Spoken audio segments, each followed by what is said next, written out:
आखिर कैसे एक दुष्ट राजा अपनी ही सुंदर पुत्री को देखकर उस पर फिदा हो गया और काम वासना में अंधा होकर उससे विवाह करने की ठानी।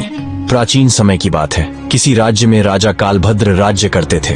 राजा कालभद्र कुछ सन की किस्म के थे। एक बार राजा भ्रमण करते करते जंगल में चले गए। जंगल में घूमते घूमते उनकी भेंट एक सन्यासी से हुई। वह सन्यासी एक पाखंडी था। राजा साधु संतों पर बहुत भरोसा करते थे। उस सन्यासी को देखकर राजा के मन में कुछ जिज्ञासा उठी। राजा ने सन्यासी को अपना परिचय दिया और पूछने लगे, हे बाबा, आप बहुत ज्ञानी मालूम पढ़ते हैं। मेरी रानी इस समय गर्भवती है। मैं जानना चाहता हूँ कि उनकी कोख से पुत्र होगा या पुत्री।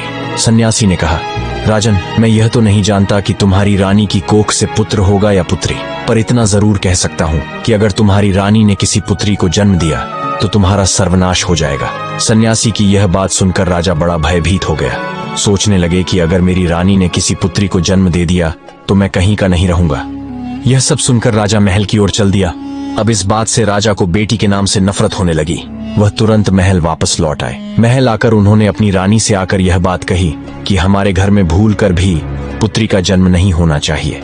अगर हमारे घर में पुत्री पैदा हुई तो मैं तुम्हें जान से मार दूंगा और उस पुत्री को भी मार डालूंगा।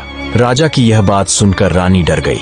वह जानती थी कि राजा बड़े ही जिद्दी किस्म के हैं। अगर पुत्री का जन्म हो गया तो वह उसे मरवा सकते हैं। इतना कहकर राजा वहां से चले गए। अब तो रानी रोज भगवान से प्रार्थना करती थी, हे परमात्मा, मुझे पुत्री मत देना, वरना राजा उसे जीवित नहीं छोड़ेंगे। दोस्तों, भगवान की कृपा से राजा कालभद्र की रानी ने सर्वप्रथम एक पुत्र को जन्म दिया। यह देखकर